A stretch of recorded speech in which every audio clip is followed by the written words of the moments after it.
मेरा नाम शरद है। मैं एक दिन ऑफिस से घर आया तो मेरी जेब में सैलरी का लिफाफा था। मुझे कुछ सुकून हुआ था कि पूरे महीने की मेहनत का सिला आखिरकार हाथ में आ गया था। मैं सोच रहा था कि इस बार जरूर कुछ बचत कर पाऊंगा। मैं घर में दाखिल हुआ तो मेरी पत्नी किचन में काम कर रही थी। मैंने सोफे पर बैठते हुए गहरी सांस ली और उससे कहा कि मोनिका, जरा बाहर आकर देखो तो इस बार खर्चे का हिसाब किताब कितना हो गया। वो हाथ में हिसाब की किताब लेकर जल्दी से आ गई, जिसमें हर महीने के खर्च का हिसाब दर्ज होता था। हमने मिलकर खर्चों की लिस्ट बनानी शुरू की।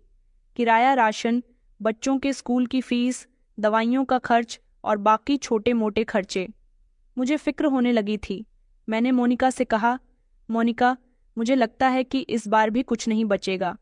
मुझे इस तरह परेशान देखकर मोनिका ने सर हिलाया और मुस्कुराते हुए कहने लगी कि कोई बात नहीं, सब ठीक हो जाएगा। मगर उसकी बात से मुझे तसल्ली नहीं मिली थी, क्योंकि मैं जानता था कि हालात बहुत तंग हो चुके हैं। अचानक मोनिका को कुछ याद आया और वो जल्दी से भागकर अंदर की तरफ गई।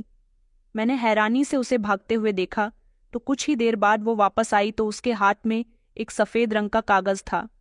उसने वो कागज मेरे आके रखा। वो देखकर मैं शॉक्ड रह गया था। ये बिजली का बिल था और उसमें जितनी रकम थी उसे देखकर तो मेरे होश उड़ गए थे। मैंने गुस्से से मोनिका से पूछा, ये क्या है?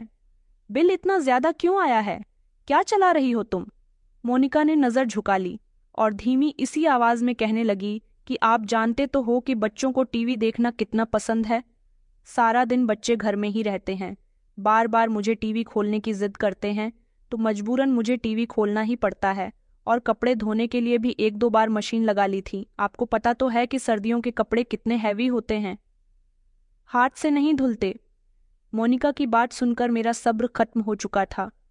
मैंने कहा, तुम्हें बच्चों को टीवी से दूर रखना चाहिए, बल्कि उनका ध्यान पढ़ाई लिखाई पर लगाना चाहिए।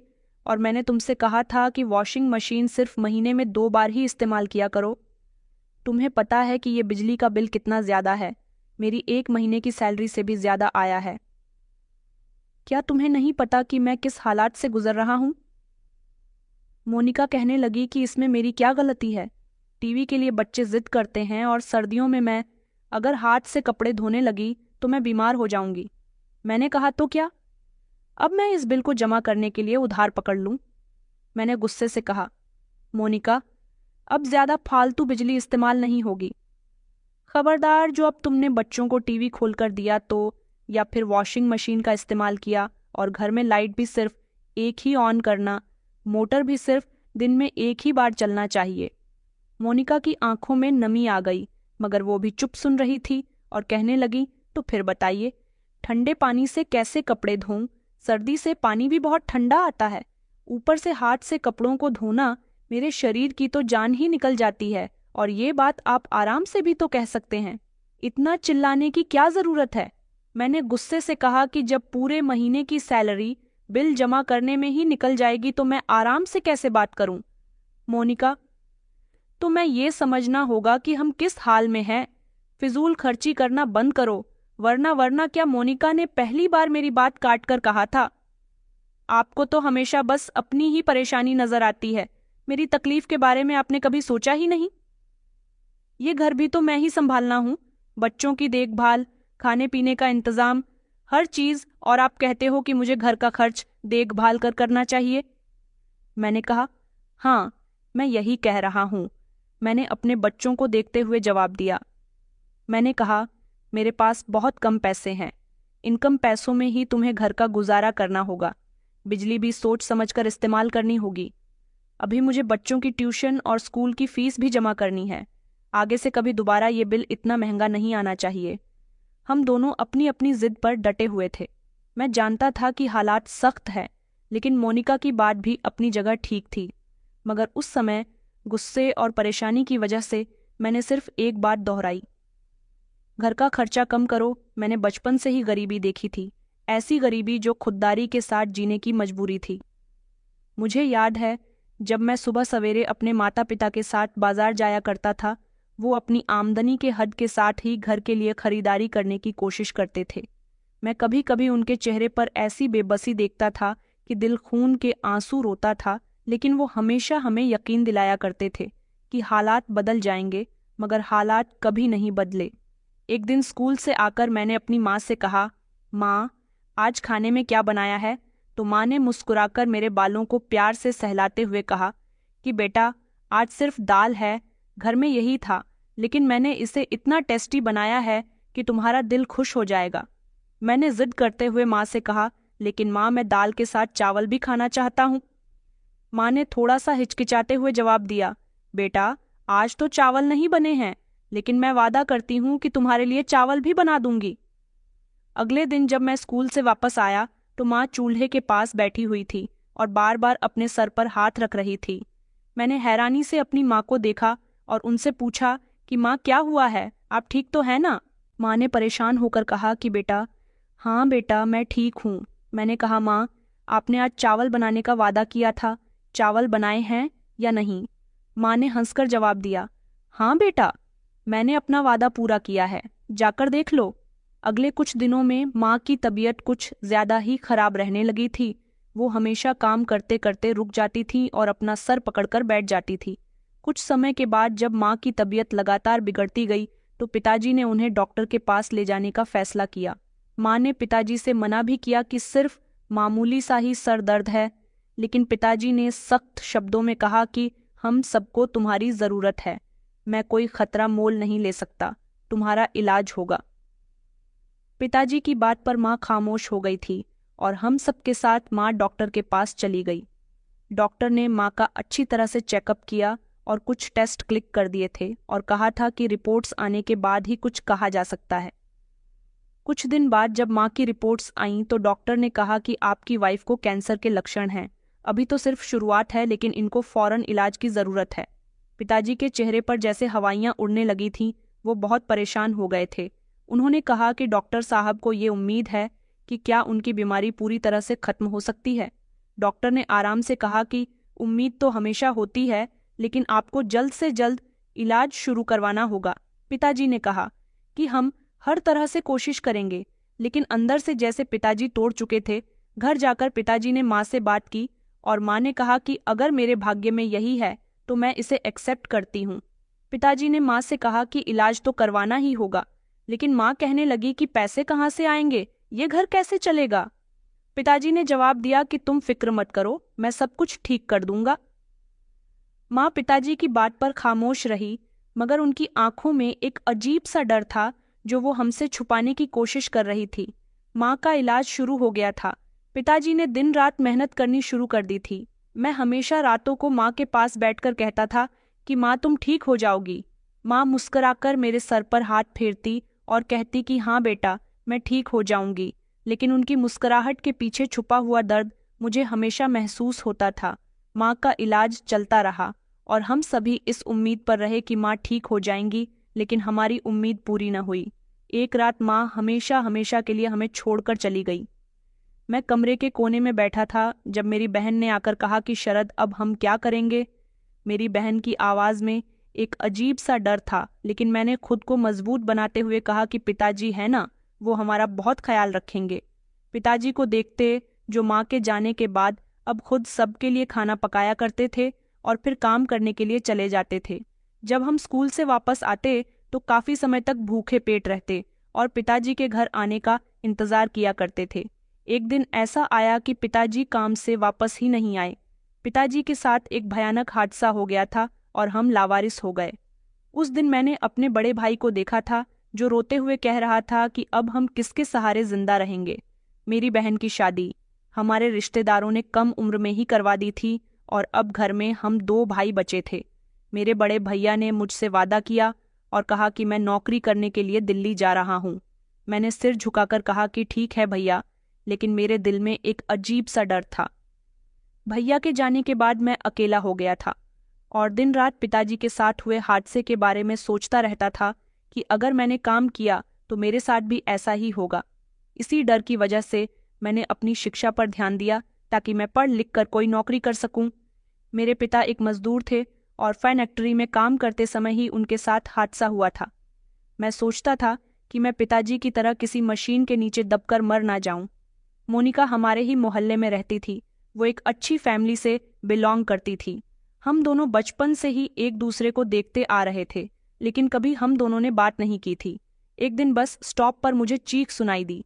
चीख सुनकर मैंने पीछे मुड़कर देखा तो दो लड़के उसके आगे खड़े थे और एक लड़का उसके हाथ को मजबूती से पकड़कर खड़ा हुआ था और वो चिल्ला चिल्ला कर कह रही थी कि छोड़ दो, मुझे छोड़ दो। मेरा हाथ क्या कर रहे हो तुम लोग? मैंने बुलंद आवाज में कहा था तो वो लड़के हंसने लगे।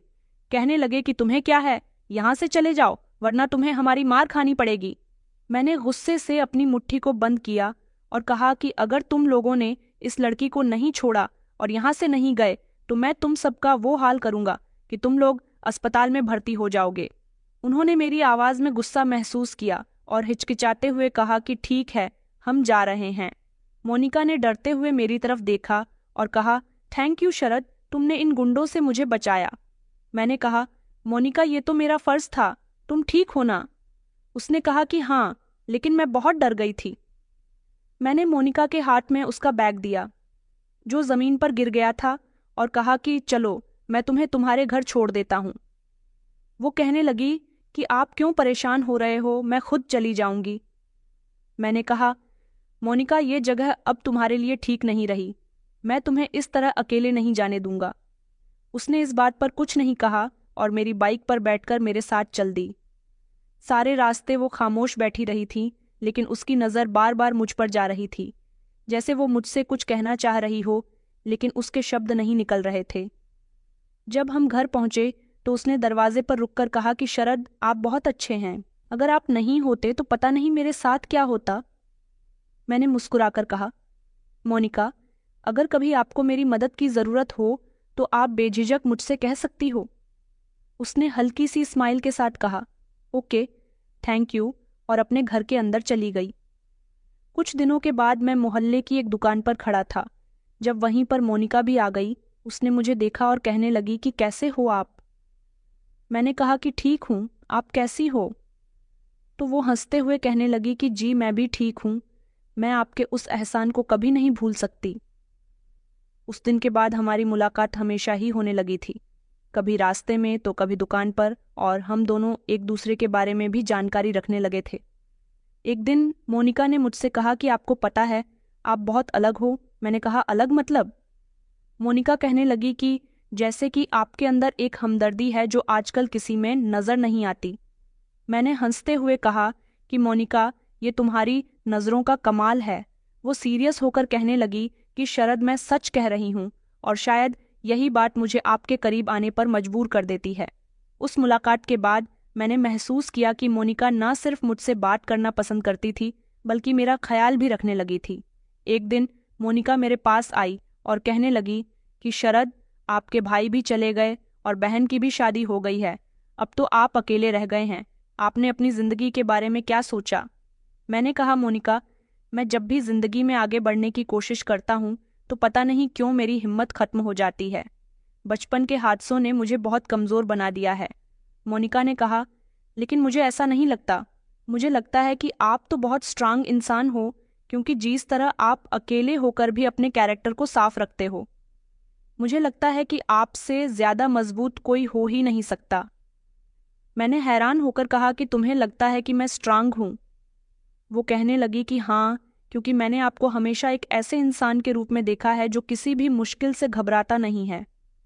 मोनिका की बातों ने मेरे दिल में एक अजीब सा सुकून पैदा कर दिया था, लेकिन इसके साथ ही मुझे ये भी एहसास हुआ कि मोनिका की बातें सिर्फ हमदर्दी नहीं है, बल्कि वो मेरे लिए कुछ स्पेशल महसूस करती हैं, और शायद यही बात मुझे आगे बढ़ने का हौसला दे सकती थी। हम दोनों खामोश होकर एक दूसरे को देखने लगे थे और फिर मोनिका ने अपनी चुप्पी तोड़ते हुए कहा कि शरद, मैं आपसे मोहब्बत करने लगी हूँ और इसलिए मैं चाहती हूँ कि आप एक कामयाब इंसान बने, ताकि मैं अपने घर वालों के सामने गर्व के साथ आपका हाथ थाम सकूं। मैं कुछ देर तो खामोश रहा और उसके बाद कहने लगा कि शायद तुम ठीक कह रही हो, लेकिन मैं अब भी अपने अंदर वो भरोसा महसूस नहीं कर रहा। मोनिका ने कहा कि शरद, समय सब कुछ बदल देता है, आपको पहला कदम उठाना ही होगा। मैंने सर हिलाकर कहा कि ठीक है, मैं कोशिश करूंगा, लेकिन दिल के किसी कोने में ये एहसास था कि मोनिका का ये यकीन और उसकी मोहब्बत शायद मेरे लिए एक नई उम्मीद की किरण बन सकता है। इस सोच ने मुझे आगे बढ़ने की हिम्मत दी थी। मोनिका ने अपनी फैमिली से बात की, उनको बताया कि वो मुझे पसंद करती है और मुझसे शादी करना चाहती है, तो उसके पिता ने ये कहकर इनकार कर दिया कि उस लड़के के पास ना तो अच्छा कारोबार है और ना ही उसका अच्छा फ्यूचर है। यहाँ तक के रहने के लिए अपना घर भी नहीं है। तुम्हारा उसके साथ गुजारा नहीं हो सकता। उसने अपने घर वालों को भरोसा दिलाया कि शरद बहुत मेहनती और ईमानदार इंसान है। उसने अपनी मोहब्बत पर यकीन करते हुए अपने माता पिता को अपने दिल की बात बता दी थी। उसके पेरेंट्स ने कहा था कि वो लड़का तुम्हारे सपने पूरे नहीं कर सकेगा, लेकिन मोनिका का कहना था कि मैं शादी करूंगी तो सिर्फ शरद से ही करूंगी, क्योंकि अब मेरी जिंदगी का मकसद शरद के साथ रहना और उनसे शादी करना ही है। वो मेरे लिए हमेशा एक मजबूत सहारा बनेंगे। मोनिका के पेरेंट्स ने सख्ती से कहा था कि अगर तुम्हें हमारी इज्जत का जरा भी ख्याल है तो कभी ये बात अपनी जुबान पर मत लाना, और अगर तुम्हें अपनी जिद पूरी करनी है तो तुम अपनी मर्जी से जो चाहे वो कर सकती हो, लेकिन अगर कभी तुम्हें दुख मिले तो हमारे पास लौट कर मत आना। मोनिका ने अपने माता पिता को भरोसा दिलाया था कि पिताजी, मैं कभी आपको निराश नहीं करूंगी। आप देखना, मेरी जिंदगी शरद के साथ कामयाब होंगी और आप सब लोग मुझ पर गर्व करोगे। मोनिका से मेरी शादी हो गई थी। वो मेरी जिंदगी में एक नई रोशनी लेकर आई थी। शादी के बाद मैंने मोनिका से कहा कि तुम्हारे आने से मुझे अपनी जिंदगी का मकसद मिल गया। वो तो मेरी ही खुशी में खुश हो जाया करती थी। उसका भी यही कहना था कि मेरी जिंदगी भी कामयाब हो गई। वो मुझ पर बहुत भरोसा करती थी। मेरे साथ शादी करने के लिए उसने अपने माता पिता की नाराजगी भी मोल ले ली थी। उसने कहा कि आप मेरा सपना थे और आपकी मोहब्बत मेरी जिंदगी की सबसे बड़ी ताकत है। जब हमारा पहला बेटा पैदा हुआ तो मैं अपनी खुशी को शब्दों में बयान नहीं कर सकता था। मोनिका के पिता का बिहेवियर देखकर मुझे महसूस हुआ कि अब मेरे लिए उनके दिल में जगह बन गई है। उसकी माँ और बहनें भी मेरे साथ बहुत खुश थीं। उन लोगों ने हमारे घर आना जाना शुरू कर दिया था। वही लोग मेरी पत्नी और मेरे बेटे की देखभाल करते थे। मैं भी अपनी ससुराल जाने लगा था। इस तरह हमारी जिंदगी में खुशियां ही खुशियां आ गई थीं। मेरे बच्चे की आने की खुशी में सबने मुझे बहुत बधाइयां दी थीं। ससुराल में मेरे लिए एक छोटा सा प्रोग्राम रखा गया था जो मेरे ससुर ने स्पेशल मेरे और आने वाले बच्चे के लिए रखा था। वक्त तो गुजरना गया और मेरे 3 बेटे हो गए थे। मेरी जिंदगी का मकसद अब मेरी पत्नी और बच्चों की जिंदगी को सारी फैसिलिटीज देना था। दिन ब दिन बढ़ती हुई महंगाई ने मेरी कमर तोड़कर रख दी थी। जिस नौकरी से पहले मेरी पत्नी और मैं खुशहाल जिंदगी गुजार रहे थे, अब उसी नौकरी की सैलरी से कुछ नहीं हो पा रहा था। हमारे बच्चे बड़े हो गए थे और स्कूल जाने लगे थे। बच्चों के स्कूल की फीस, कभी बीमारी तो कभी कोई ज़रूरत सामने आ जाती थी। मोनिका ने हर कदम पर मेरा साथ दिया था, लेकिन पिछले कुछ महीने से इलेक्ट्रॉनिक चीज़ों की वजह से बिजली का बिल हर बार ज़्यादा से ज़्यादा आने लगा था। इस बार तो हद ही हो गई थी। मुझे मिलने वाली सैलरी से ज़्यादा तो बिजली का बिल आने लगा था। मैं अच्छी तरह से जानता था कि मेरी पत्नी बहुत हिसाब से बिजली इस्तेमाल करती है, लेकिन सर्दी भी ज़्यादा हो रही थी और बच्चों को स्कूल जाने के लिए साफ सुथरी यूनिफॉर्म की ज़रूरत होती थी। घर में राशन डलवाऊं, ये लाइट का बिल भरूं, इसी परेशानी में मैंने मोनिका को भी डांट दिया था। मेरी पत्नी खामोश हो गई थी, लेकिन उसकी आंखों से लाचारी साफ दिखाई दे रही थी। उसने धीरे से कहा कि मैं तो घर का खर्च बहुत संभाल कर उठाती हूँ, फिजूल खर्ची भी नहीं करती, लेकिन बच्चों की ज़रूरतें कैसे इग्नोर कर सकती हूँ। मेरी पत्नी की आंखों में आंसू थे। मैं खामोश हो गया था, लेकिन अंदर से टूट चुका था। मुझे खुद पर भी गुस्सा आ रहा था और हालात पर भी। मैं वहीं बैठकर सोचने लगा था कि आकर कब तक ये मुश्किलें आती रहेंगी। मजबूरन मैंने अपनी पूरी सैलरी बिजली के बिल में दे दी थी। सामान की लिस्ट भी मेरी जेब में पड़ी हुई थी। मैं थका हारा जब घर वापस आया तो मेरी पत्नी के चेहरे पर वही मुस्कुराहट थी जो हमेशा मेरी थकान को मिटाने के लिए काफ़ी होती थी। उसने कहा कि आज आपको आने में देर हो गई है, आप बैठ जाइए, मैं आपके लिए चाय बनाकर लाती हूँ। मैंने कहा कि मैं बहुत परेशान हूँ, मैं तुम्हें क्या बताऊँ। मेरी बात पर मोनिका ने मुझे हैरान होकर देखा और कहने लगी कि क्या बात है, सब ठीक तो है ना। मैंने कहा, ठीक कहाँ से होगा, महंगाई और ये जिंदगी के काम जैसे बोझ बन गए हैं। उसने कहा, खुलकर बताइए क्या बात है। मैंने उसे बताया कि आज मैंने बिजली का बिल जमा करवा दिया और मेरी सारी सैलरी इसी में चली गई। मेरी पत्नी हैरान हो गई थी। उसने कहा, ये कैसे हो सकता है? अब पूरे महीने गुजारा कैसे होगा? मेरे पास उसे देने के लिए कोई जवाब नहीं था, लेकिन हमेशा की तरह उसने मुझसे हिम्मत जाहिर करते हुए कहा और तसल्ली दी कि शरद, आप ज्यादा परेशान ना हो। पिछले महीने का थोड़ा सा राशन अभी बचा हुआ है। 20 दिन इसी तरह से निकल जाएंगे, फिर आगे हम उधार ले सकेंगे। मोनिका ने मेरे हाथ थामते हुए कहा था, मैं जानती हूँ कि आपकी जिम्मेदारी आपको कितना परेशान कर रही है, लेकिन आपको मुझ पर भरोसा है ना? मैंने कहा, भरोसा तो बहुत है, लेकिन हालात तो हमारा साथ नहीं दे रहे। मोनिका ने कहा कि शरद, आपको याद है, जब हमने शादी की थी तो हमारे पास कुछ भी नहीं था, लेकिन हमने मिलकर सब कुछ बनाया। आज भी हम साथ हैं और आपको कोई भी परेशानी अकेले नहीं झेलनी पड़ेगी। मैंने अपनी पत्नी की आंखों में देखा था, जहां एक अजीब सा सुकून था, जैसे वो मेरी जिंदगी में सब कुछ ठीक कर देगी। उसके बाद मेरी पत्नी मेरे लिए चाय बनाकर ले आई और चाय पीने के बाद मैं सोफे पर लेट गया था और सोचने लगा था कि किस्मत ने मेरे साथ कितने खेल खेले थे। माता पिता, भाई बहन, सब कुछ छीन लिया था, लेकिन अब इन सब की भरपाई जैसे मोनिका को देखकर हो जाती थी। वो मेरी सबसे बड़ी ताकत थी।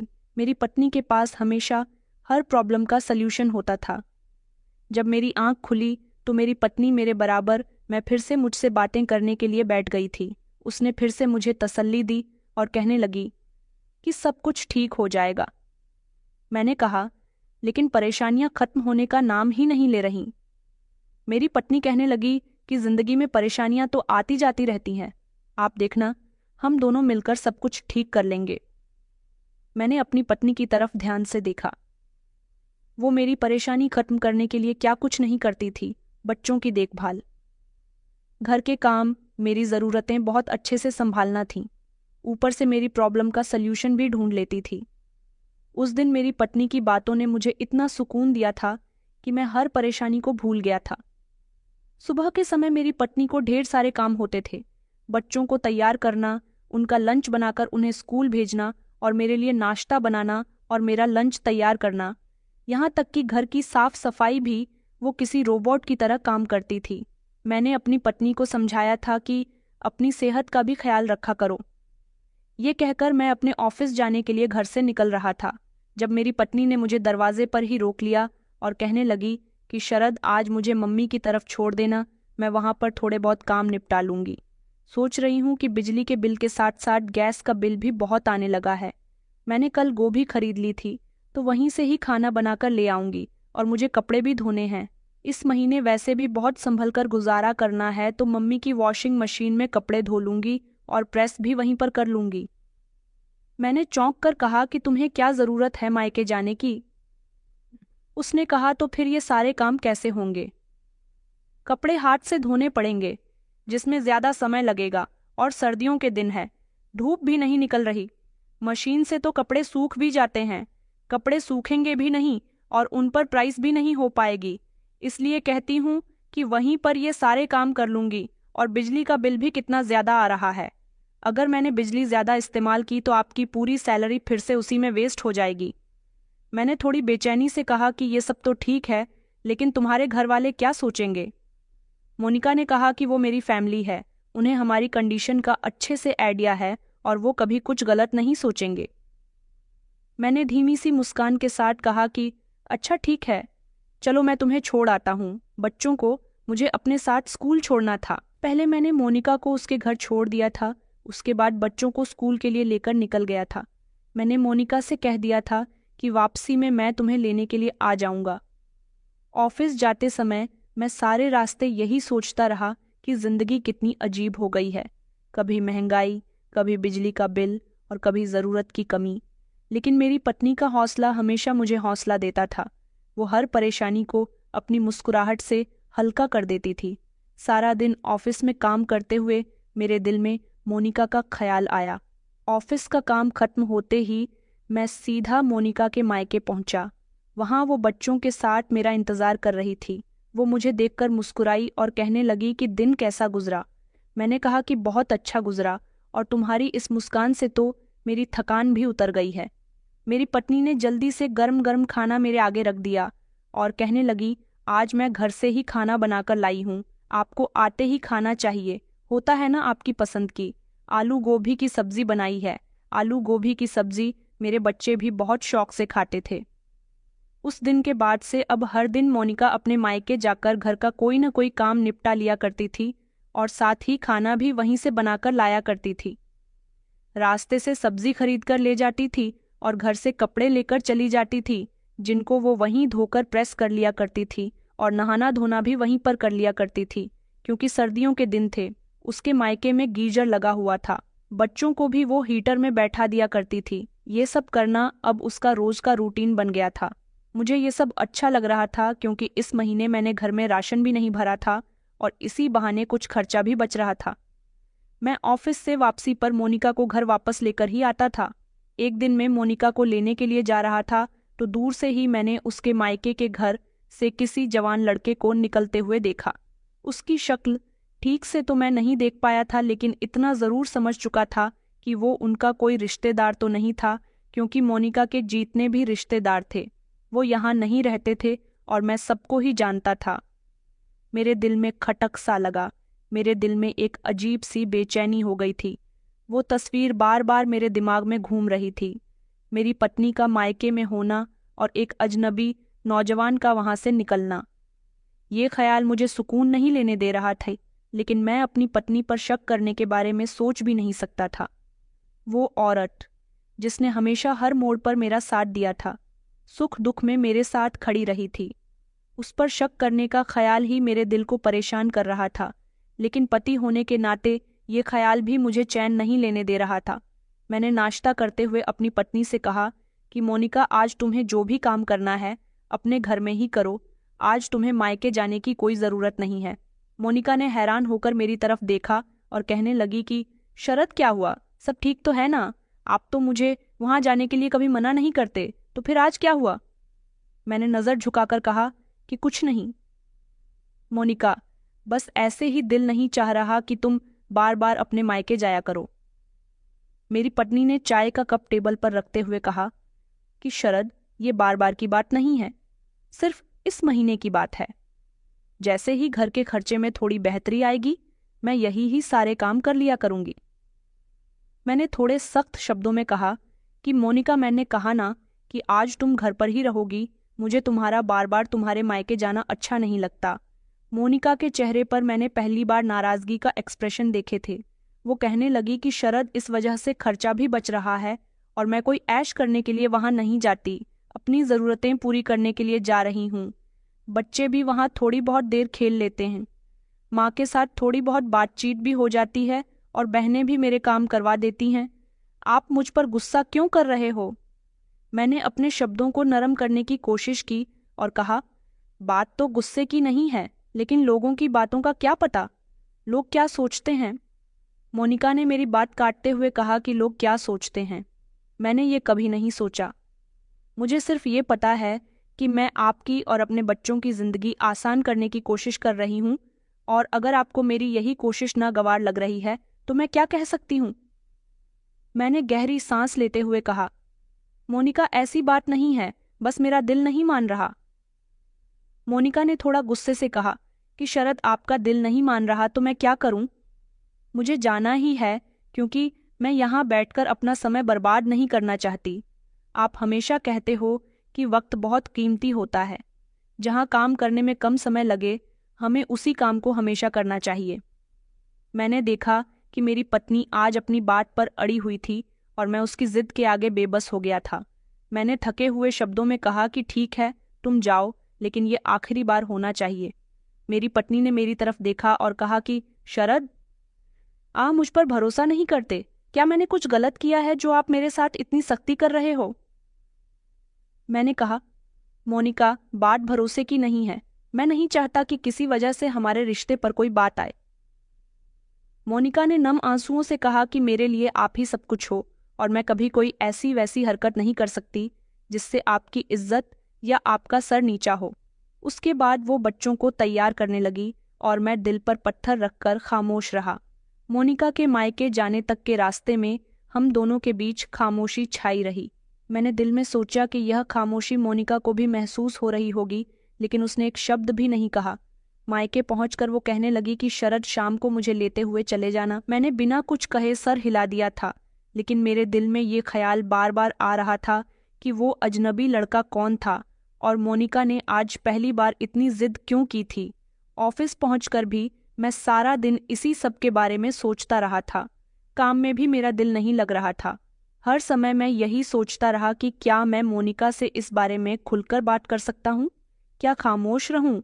लेकिन इस खामोशी ने मुझे अंदर से खोखला कर दिया था। मैं उस दिन एक अजीब सा एक्सक्यूज लेकर ऑफिस से निकल आया था। समय से पहले काम करना मेरी आदत में शामिल नहीं था, लेकिन आज दिल का हाल कुछ ऐसा था जैसे कोई चोर चोरी का इरादा कर रहा हो। अपनी पत्नी पर मैं कभी शक करने के बारे में सोच भी नहीं सकता था, लेकिन वो जवान लड़का जो पहले उनके घर से निकला था, वो सवाल बनकर मेरे दिल और दिमाग में घूम रहा था। मैंने सोचा कि आज हकीकत का सामना कर ही लेता हूँ और अपनी आंखों से देखूंगा कि वहां पर क्या हो रहा है। लेकिन जैसे ही मैं अपनी पत्नी के मायके की गली में पहुंचा, मेरा दिल अजीब तरह से कांपने लगा था।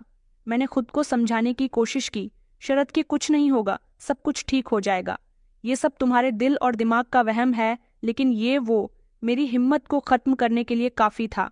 मैंने खुद को वहीं पर रोक लिया। मैं गेट पर जा सकता था और ना मुझ में किसी को देखने की हिम्मत थी। मैं दूर खड़ा उनके गेट को तके जा रहा था और टाइम भी गुजर रहा था और गुजरा हुआ समय मेरे दिल की धड़कन को तेज कर रहा था। मेरा दिल चाह रहा था कि मैं सब छोड़कर वापस चला जाऊं, लेकिन फिर ख्याल आया कि आज सच्चाई पता नहीं कि तो शक मेरी जिंदगी का सुकून बर्बाद कर देगा। इसे इंतजार में न जाने कितनी देर गुजर गई थी, लेकिन फिर वही नज़र मेरी आंखों के सामने आ गई। मेरे ससुराल के गेट से फिर से एक जवान लड़का निकला था और ये वही लड़का था जिसको मैं एक बार और पहले देख चुका था। इसका अंदाज बहुत ही अजीब तरह का था, ऐसा अंदाज जैसे वो बार बार यहाँ आता हो और जानता हूँ कि उसे कोई नहीं रखेगा। मैं वहीं खड़ा रहा था, मेरे कदम जैसे बंद हो गए थे। मैं चाहकर भी आगे नहीं बढ़ सका। मेरा मन तो कर रहा था कि मैं वहीं से उसे आवाज़ दूं और उसे पकड़कर पूछूं कि तुम कौन हो और यहाँ पर क्या कर रहे हो, लेकिन मेरे शब्द मेरी जुबान का साथ नहीं दे रहे थे। मैं दिल है दिल में अपने आप को बुरा भला कह रहा था कि शरद तुम कितने बुज़दिल इंसान हो, तुम इससे बात क्यों नहीं कर लेते।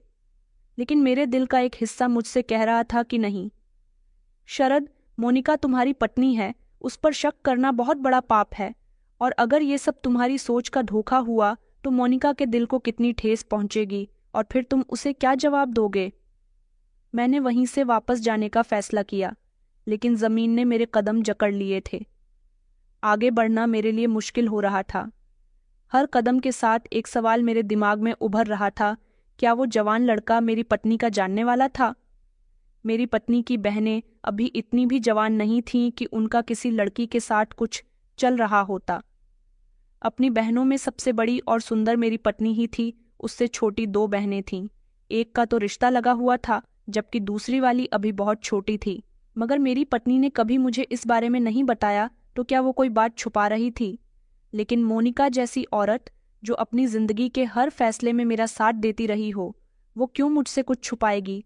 मैंने अपने दिल को संभालने की कोशिश की कि मुझे अपनी पत्नी से बात करनी चाहिए, लेकिन मैं सवाल कैसे करूंगा, कहीं वो नाराज ना हो जाए, और अगर वो नाराज हुई तो हमारे रिश्ते पर क्या असर पड़ेगा।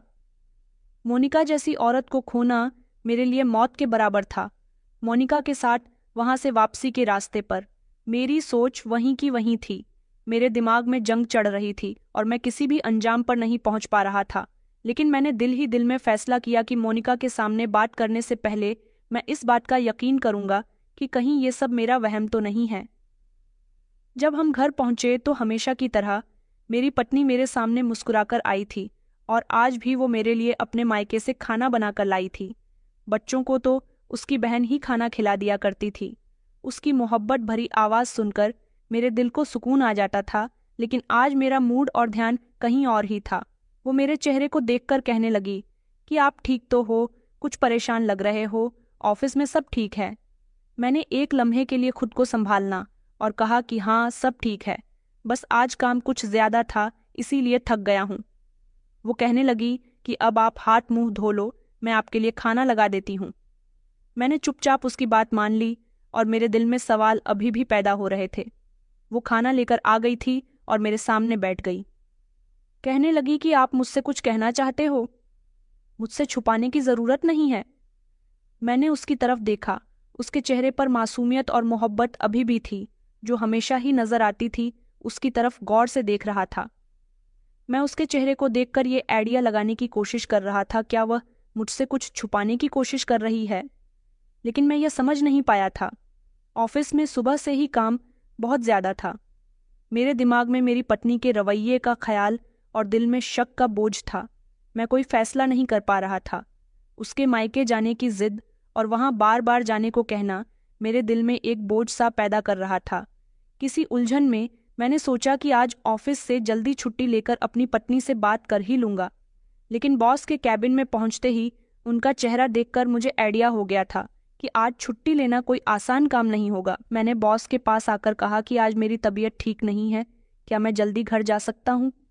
बॉस ने सर उठाए बिना ही फाइल पर सिग्नेचर करते हुए कहा, ये कौन सी नई बात है। हर दूसरे तीसरे दिन तुम्हें कोई ना कोई परेशानी होती ही है। ऑफिस का काम तुमसे ठीक से नहीं होता, ऊपर से छुट्टी का कह रहे हो। तुम्हारी परफॉर्मेंस पहले ही बहुत खराब है और तुम्हें इस बात का कोई एहसास नहीं है। मैंने हिचकिचाते हुए कहा, आज सच में मेरी तबीयत ठीक नहीं है, प्लीज़ आप मुझे परमिशन दे दें। उन्होंने कहा, क्या तुम्हें अंदाज़ा है इस महीने तुमने कितनी छुट्टियां ली है? तुम्हारी टीम के लोग तुम्हारे बारे में क्या कहते हैं? उन्हें लगता है कि तुम्हारी गैर मौजूदगी काम पर बोझ डाल रही है। अगर तुम्हें अपनी नौकरी प्यारी है तो अपनी हरकतों से बाज आ जाओ और अपने कैबिन में जाकर काम करो। बॉस के शब्द मुझे बहुत बुरे लगे थे, लेकिन मैं क्या कह सकता था। नौकरी का डर मेरे हाथ बांध चुका था। मैंने खामोशी से सर हिलाया और अपने कैबिन की तरफ वापस लौट आया था। एक तरफ मेरी पत्नी के साथ और दूसरी तरफ ऑफिस की परेशानियां, सब कुछ जैसे एक साथ ही मुझ पर आ पहुंची थी। वक्त गुजरता जा रहा था और मेरी बेचैनी भी बढ़ती जा रही थी। ऑफिस से निकलते निकलते आज मुझे काफ़ी देर हो गई थी और मैं जल्दी जल्दी अपनी पत्नी के मायके की तरफ रवाना हो गया। रास्ते में मेरे दिल में एक ही ख्याल था, आज के आज अपनी पत्नी से हर हाल में बात करनी है और ये मामला ख़त्म करना है। मोनिका को लेने पहुंचा तो वो गेट पर मेरा इंतज़ार कर रही थी। मैंने दूर से ही उसे खड़े देख लिया। मेरे दिल में एक अजीब सा गुस्सा भर गया था। मैंने गुस्से से कहा, मोनिका, तुम्हें दरवाजे पर खड़े होने की क्या ज़रूरत थी? वो कहने लगी कि आप लेट हो गए थे, इसलिए मुझे परेशानी हो रही थी कि कहीं आपको कुछ हो ना गया हो, और फिर बच्चों को भी फिक्र हो रही थी। उसकी ये बात सुनकर मेरा गुस्सा कम होने के बजाय बढ़ गया था। मोनिका, एक गली है, यहाँ से लोग गुजरते हैं। किसी को क्या लगेगा कि तुम बाहर खड़ी हो? तुम्हें यह ख्याल क्यों नहीं आता कि लोग क्या सोचेंगे? वो मेरी बात सुनकर खामोश रही और धीरे से कहने लगी कि शरद, मैंने तो सिर्फ आपकी फिक्र में ऐसा किया था, आप गुस्सा क्यों कर रहे हो? आगे मैं कभी ऐसा नहीं करूँगी। मैंने सख्ती से कहा कि मोनिका, कल से तुम्हें मायके आने की ज़रूरत नहीं है। उसने कहा कि मैं जानती हूँ कि आप थके हुए हो, लेकिन मेरी बात भी सुन लिया करो। उसने कुछ पैसे मेरे हाथ पर रख दिए और वो कहने लगी कि इस महीने घर का राशन भी नहीं डलवाया था, अब कुछ भी नहीं बचा। ये पैसे मैंने अपनी माँ से उधार लिए हैं। कल घर वापस आओ तो ये सामान लेते आना। लेकिन दिल के अंदर एक तूफान सा उठा था। एक तरफ मेरी पत्नी की मोहब्बत और सच्चाई पर यकीन था, तो दूसरी तरफ दिल में शक का कांटा जो निकलने का नाम नहीं ले रहा था। अगले दिन ऑफिस से निकलते समय मेरा दिमाग कुछ हल्का था। आज काम भी पूरा हो गया था और बॉस की डांट का भी डर नहीं था। मैंने सोचा कि पहले बाजार से घर के लिए सामान लेकर चला जाता हूँ और मोनिका को इस बात की खुशखबरी दूंगा कि आज घर का सारा राशन पूरा हो गया। घर का सामान लेते समय मेरे दिल में एक अजीब सा सुकून था, मगर जैसे ही मैं अपनी पत्नी के मायके के करीब से गुजरा तो वहीं पर फिर से वो लड़का उनके घर से निकलता हुआ नजर आया। मेरा दिल जैसे फिर से गुस्से से भर गया था और शक ने मेरे दिमाग पर काबू कर लिया था। मैंने दिल में सोचा कि क्या सच में मेरी सारी बातें वहम हैं या फिर कोई हकीकत उनके पीछे छुपी हुई है। मैं घर पहुंचा तो ये देखकर मेरा गुस्सा हाई हो गया था। मोनिका घर पर मौजूद नहीं थी। मैंने हाथ में पड़ा हुआ सामान जमीन पर पटक दिया और अपने दिल की उलझन में उलझता हुआ सोफे पर बैठ गया था। मेरे दिमाग में उसी लड़के का चेहरा और अपनी पत्नी की जिद बार बार घूम रही थी। मेरे शक को हिम्मत मिल रही थी और मेरे अंदर का तूफान बढ़ता जा रहा था। थोड़ी देर में मेरी पत्नी घर के अंदर दाखिल हुई और मुझे देखकर हैरानी से कहने लगी कि आज आप इतनी जल्दी कैसे आ गए। पर जैसे ही उसकी नज़र ज़मीन पर गिरे सामान पर पड़ी, उसने उसे समेटना शुरू कर दिया। अरे ये सामान किसने गिरा दिया? मैंने उससे कहा कि ये मैंने गिराया है। तुम्हें ज़रा भी अंदाज़ा है कि एक मर्द पर क्या गुजरती है? जब उसकी पत्नी उसकी इजाज़त के बिना उसके पीठ पीछे बाहर निकले, वो हैरत से मेरी तरफ देखने लगी और कहने लगी, आप क्या कहना चाहते हो? मैंने गुस्से से कहा, मैं क्या कहना चाहता हूँ? ये बताओ कि रोज़ रोज़ तुम्हें मायके जाने की क्या ज़रूरत पड़ती है? क्या मेरे घर में सब कुछ ठीक नहीं है? और वो जवान लड़का जो तुम्हारे घर से निकलता है वो कौन है? और तुम्हारे मायके में उसका क्या काम है? तुम्हारे मायके वालों से उसका क्या संबंध है? मेरी पत्नी मेरी बात सुनकर खामोशी से खड़ी रही थी, जैसे कोई जवाब देने के लिए उसके पास शब्द नहीं हो। जब उसने कोई जवाब नहीं दिया तो मेरे सब्र की हद पार हो गई थी और मैंने उससे से चिल्लाकर उससे कहा, मोनिका, आज मुझे हर सवाल का जवाब चाहिए। तुम्हारे इस बिहेवियर ने मेरे दिल में ऐसे सवाल पैदा कर दिए हैं जिनका जवाब दिए बिना ये मामला हल नहीं हो सकता। वो धीमी आवाज में कहने लगी कि शरद, आपको शक हो रहा है मुझ पर। क्या आप समझते हो मैंने कभी कोई ऐसा कदम उठाया होगा आपकी इज्जत को ठेस पहुंचाने में? मैंने कहा, मोनिका, मेरे दिल में सवाल है और उनका जवाब चाहिए। अगर तुम्हारे दिल में कुछ छुपा हुआ नहीं है तो सच सच बताओ कि कौन है वो लड़का और तुम रोज अपने मायके जाकर क्या करती हो? मोनिका की आंखों में आंसू आ गए थे, लेकिन उसने खुद को संभाले हुए कहा कि शरद, आप मेरे पति हैं, मेरे सब कुछ है। मैं कभी आपकी मर्जी के बिना कोई काम नहीं करती थी, लेकिन जो आप मुझसे सवाल कर रहे हैं उसका जवाब देने का समय आ गया। वो जवान लड़कर जिसे आप मेरे मायके से निकलते हुए देखते हो, वो एक बुटीक का मालिक है जो अपने बुटीक के कपड़े सिलने के लिए वहाँ देने आता है। उसके कपड़े मैं सिलती हूँ। जब मैं घर जाती हूँ तो मेरी बहनें मेरे बच्चों को संभाल लेती हैं और मेरे सारे काम भी कर देती हैं। जिस बुटीक से हम शादी से पहले अपने कपड़े सिलवाया करते थे, माँ ने उनको आपस में बातें करते हुए सुना था कि उन्हें कपड़े सिलने के लिए औरतों की ज़रूरत है, वो उनको पैसे दिया करेंगे। माँ ने इस बारे में जब मुझे बताया और मुझसे सिलाई भी आती थी, इसलिए मैंने फैसला किया कि मैं मायके जाकर सिलाई कर लिया करूँगी। वो लड़का कपड़े लेकर आ जाता था और दिन में 2-3 चक्कर लगा लिया करता था, क्योंकि उसे कुछ ना कुछ समझाना होता था। और जो पैसे आपको मैंने कल दिए थे वो मेरी वही मेहनत की कमाई है। मैंने सोचा कि अगर मैं 1-2 महीने ये काम कर लूँगी तो शायद हमारे घर का बजट लेवल पर आ जाएगा और हम कुछ सेविंग्स भी कर लेंगे। इस तरह घर जाकर थोड़ा बहुत काम भी कर लूँगी और मेरी बहनें भी मेरा काम कर देती हैं। इससे हमारी लाइट का बिल भी कम आएगा। बस आपके बारे में सोचते हुए ही मैंने ये सब कुछ किया। ये सुनकर मैं हैरान रह गया था।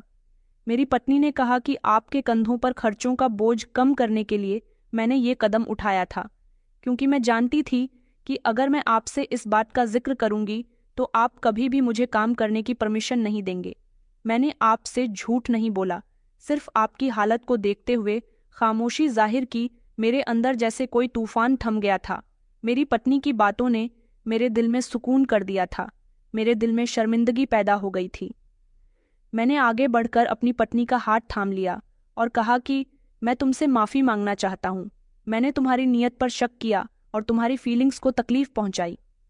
मेरी पत्नी ने मुस्कुराते हुए जवाब दिया कि शरद, आप मेरे पति हो और मैं आपसे नाराज़ नहीं हो सकती। आपकी फिक्र और मोहब्बत ही तो मेरे लिए सब कुछ है। लेकिन आइंदा अगर कोई बात हो तो मुझसे पूछ लिया करो। शक दिलों में दूरियां पैदा कर देता है।